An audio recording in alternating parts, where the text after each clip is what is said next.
ibunya Nadia malah mencelupkan wajahnya ke dalam air yang sangat mendidih tersebut. Sini Nadia teriak, nangis, hingga membuat ayah dan kakaknya Nadia nyusul ke dalam. Kata kamu dulu ini nggak meminta tumbal manusia, tapi kenapa istri dan juga anakku harus menjadi tumbal? Nah, mendengar hal tersebut, dukun ini malah balik membentak ayah Nadia dan mengatakan bahwa ini semua karena kerakusanmu sendiri, kata dukun tersebut.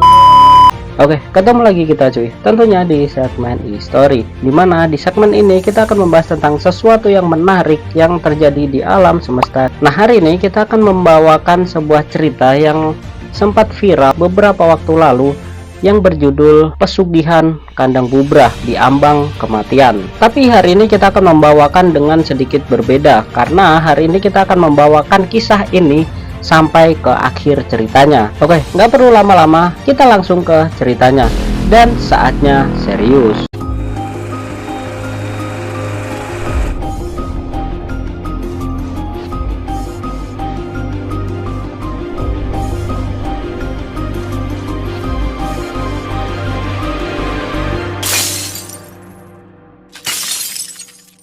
Cerita ini awal mula diceritakan oleh seorang pengguna Twitter yang bernama @zeropoint. Dia bercerita pada cuitannya menceritakan tentang keluarga yang harus hancur berantakan karena ritual pesugihan yang dinamakan Pesugihan Kandang Bubrah. Nah, sebelum ke ceritanya, gue bakal mengenalkan tokoh-tokoh yang ada dalam keluarga ini.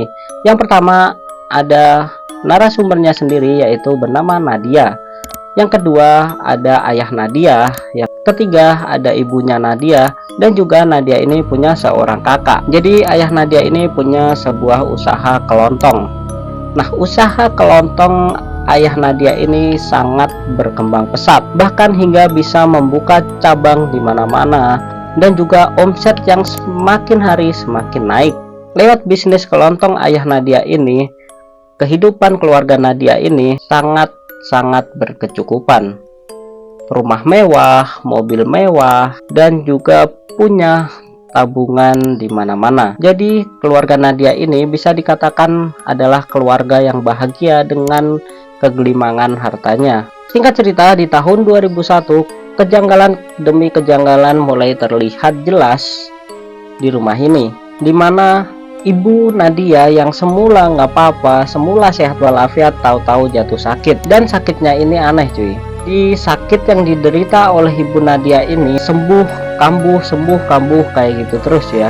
Berbagai pengobatan medis telah dilakukan oleh keluarga Nadia ini, tapi tidak membuahkan hasil yang maksimal, karena setelah berobat itu sembuh, tapi beberapa hari selanjutnya itu kambuh lagi. Dan ketika kambuh itu ibu Nadia sama sekali tidak bisa melakukan aktivitas apapun, jadi hanya bisa terbaring di kamarnya. Namun suatu keajaiban terjadi di bulan Desember tahun 2001, dimana ibu Nadia yang semula sakit nggak bisa ngapa-ngapain, tahu-tahu dia sembuh dan kelihatan sehat walafiat seperti biasa cuy. Jadi tiap bulan Desember, khususnya di akhir bulan Desember, yaitu saat malam tahun baru, keluarga Nadia ini punya tradisi untuk merayakan malam tahun baru bersama keluarganya dengan cara makan bersama dengan keluarganya. Jadi di malam tahun baru 2001 yang akan ke 2002, keluarga ini merayakan tahun baru sekalian merayakan kesembuhan dari ibunya Nadia dengan cara masak masakan yang enak-enak yang saat itu dimasak oleh Nadia dan ibunya. Jadi di meja makan keluarga ini penuh dengan makanan-makanan enak untuk menyambut tahun baru 2002 dan juga merayakan kesembuhan ibunya Nadia. Di tengah makan malam yang akan dilangsungkan sambil menunggu detik-detik tahun baru 2002, ibunya Nadia ini pergi ke dapur untuk memasak air. Namun ibunya Nadia ini nggak kunjung balik ke meja makannya sampai akhirnya disusul oleh Nadia. Betapa kagetnya Nadia ketika melihat ibunya yang harusnya air itu digunakan untuk membuat minuman, tapi ibunya Nadia malah mencelupkan wajahnya ke dalam air yang sangat mendidih tersebut. Sini Nadia teriak, nangis, hingga membuat ayah dan kakaknya Nadia nyusul ke dalam, hingga membuat ayah Nadia dan juga kakaknya berlari dan menyusul Nadia ke dapur. Dan di situ sukacita yang sebelumnya dirasakan oleh keluarga ini berubah menjadi duka cita. Jadi di awal tahun 2002, Ibu Nadia ini merenggang nyawa dengan cara yang sangat tragis, yaitu dengan memasukkan kepalanya sendiri ke dalam panci yang berisi air mendidih. Jadi tahun-tahun yang gue sebutin ini kalian hafalin cuy ya, karena ini akan sinkron ke kejadian-kejadian selanjutnya. Jadi gue ingetin lagi, ibunya Nadia ini meninggal dengan cara yang sangat tragis tahun 2002. Nah, setelah kejadian meninggalnya Ibu Nadia di tahun 2002, kakaknya Nadia ini mulai merasakan gangguan-gangguan yang sebelumnya tidak pernah dirasakan oleh kakaknya Nadia ini, yaitu kakaknya Nadia sering sekali dimimpiin oleh sosok berkepala kambing dan mengatakan padanya, yaitu Giliranmu. dan mimpi itu terus-terusan menghantuinya. Kakaknya Nadia ini nggak paham apa yang dimaksud dengan giliranmu, tapi mimpi ini sering sekali terjadi di tidurnya kakaknya Nadia ini. Sampai puncaknya, kakaknya Nadia ini melihat bahwa sosok kepala kambing ini memakan tubuh ibunya. Di situ kakak Nadia yang shock akhirnya menceritakan itu semua ke Nadia dan juga ke ayahnya. Namun ayahnya bilang nggak ada, itu cuman bunga tidur aja katanya. Di situ kakak Nadia yang tidak percaya akhirnya malam-malam membuntuti ayahnya yang sedang masuk ke dalam ruang kerjanya. Yang tadi sempat kita singgung bahwa ruang kerja ayah Nadia ini nggak boleh satupun orang masuk ke dalam ruangannya, bahkan anggota keluarganya sendiri. Jadi di situ kakaknya Nadia ini membuntuti ayahnya yang masuk ke dalam ruang kerjanya. Betapa kagetnya kakak Nadia ini saat melihat ke celah-celah pintu. Dia melihat peristiwa yang sangat mengerikan, yaitu melihat ayahnya sedang meminum darah kambing. Nah, di situ kakak Nadia yang shock dan juga marah akhirnya mendobrak pintu ruangan tersebut dan berteriak ke ayahnya, Kau yang telah membunuh ibuku. Nadia yang mendengar suara kericuhan antara ayah dan kakaknya ini akhirnya lari ke ruangan ayahnya dan menghampiri ayah dan kakaknya ini. Di situ ayah Nadia akhirnya malah menangis sejadi-jadinya dan menceritakan semuanya pada Nadia dan kakaknya. Ayah Nadia ini bercerita bahwa sebenarnya dulu dia sempat meminta pesugihan ke salah satu dukun yang ada di ujung Pulau Jawa. Tapi kata ayah Nadia, harusnya pesugihan ini nggak minta tumbal.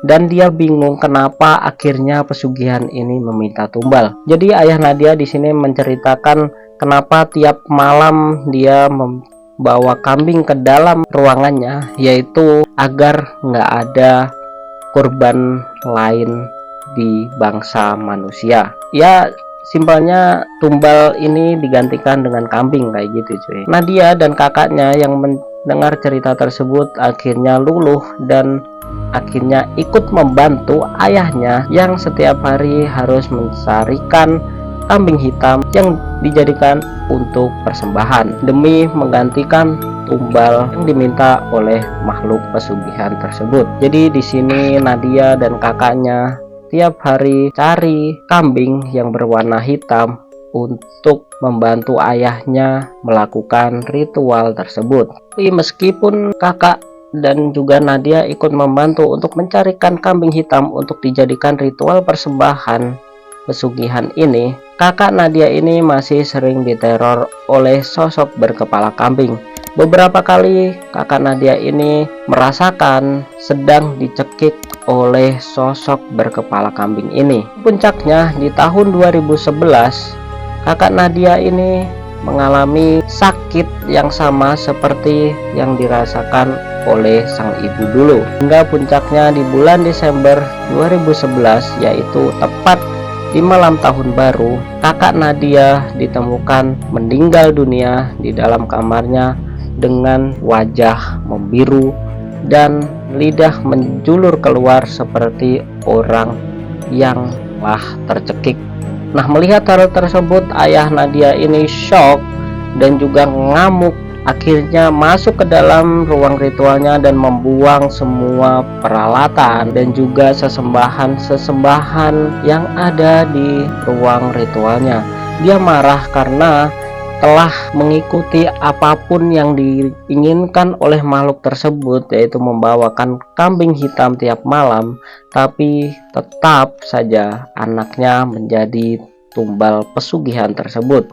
Ayah Nadia yang marah akhirnya mengajak Nadia untuk pergi ke ujung Pulau Jawa untuk menemui dukun yang dulunya mengenalkan pada pesugihan ini. Di situ ayah Nadia marah-marah dan meminta pertanggungjawaban pada si dukun. Ayah Nadia membentak dukun tersebut dan bilang, Kata kamu dulu ini nggak meminta tumbal manusia, tapi kenapa istri dan juga anakku harus menjadi tumbal? Nah, mendengar hal tersebut, dukun ini malah balik membentak ayah Nadia dan mengatakan bahwa Ini semua karena kerakusanmu sendiri. kata dukun tersebut. Mendengar hal tersebut, ayah Nadia meminta dukun tersebut untuk menghentikan janjian pesugihan ini. Tapi dukun tersebut bilang bahwa ini sudah terlanjur dalam dan harus diselesaikan. Bahkan dukun tersebut mengatakan bahwa tiap 10 tahun sekali sosok makhluk berkepala kambing ini akan mendatanginya dan meminta tumbal. Jadi 10 tahun tersebut terhitung sejak tahun 2002, di mana yang pertama adalah ibunya Nadia, disusul 10 tahun selanjutnya yaitu kakaknya Nadia yang barusan meninggal, dan juga 10 tahun kedepannya lagi adalah di tahun 2022 yaitu gilirannya Nadia yang harus menjadi tumbal. Mendengar hal tersebut, ayah Nadia makin shock, udah nggak tahu mau gimana, mau berbuat apa lagi. Akhirnya ayah Nadia berupaya untuk menyelamatkan anaknya dengan mencari orang pintar di seluruh Pulau Jawa untuk membantunya keluar dari perjanjian tersebut. Seluruh orang pintar di Pulau Jawa hampir semua didatangin oleh ayahnya Nadia. Namun semua mengatakan bahwa perjanjian ini harus diselesaikan dan gak bisa diputus begitu saja karena sudah terlalu dalam.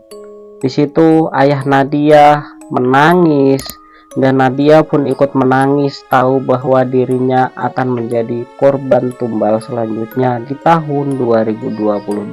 Di situ Nadia mengatakan pada ayahnya, kalau emang ini harus terjadi, ya udah mau gimana lagi. Di situ akhirnya ayah Nadia dan juga Nadia sendiri merasa putus asa, nangis dan bingung harus berbuat apa lagi untuk memutuskan perjanjian tersebut yang padahal udah diupayakan ke hampir semua orang pintar di Pulau Jawa, tapi hasilnya zong. Nggak ada yang bisa membantu memutus perjanjian dengan makhluk tersebut. Jadi di sini Nadia seolah tahu kapan dia akan meninggal, cuy. Gila. Nah, akhir cerita dari kisah ini adalah akhirnya Nadia benar-benar meninggal dunia di awal tahun 2022. Oke, itu cuy ya untuk cerita kali ini. Emang benar-benar ini adalah cerita yang bikin merinding dan juga Janganlah kalian kalau sepengen-pengennya duit kalian, jangan nyampe kalian kalap dan mencari pesugihan, karena yang namanya pesugihan itu nggak akan ada yang namanya ending yang bagus sih ya, karena memang kalau makhluk seperti itu udah ngasih ke kita sesuatu, pasti dia akan meminta balik dengan sesuatu yang lain, pasti itu. Oke, mungkin segitu untuk cerita horor kali ini. Dan buat kalian yang suka dengan cerita-cerita seperti ini, bisa tekan tombol subscribe karena kita akan hadir dengan cerita-cerita yang pastinya menarik untuk kita bahas bareng-bareng. Oke cuy, wassalamualaikum warahmatullahi wabarakatuh.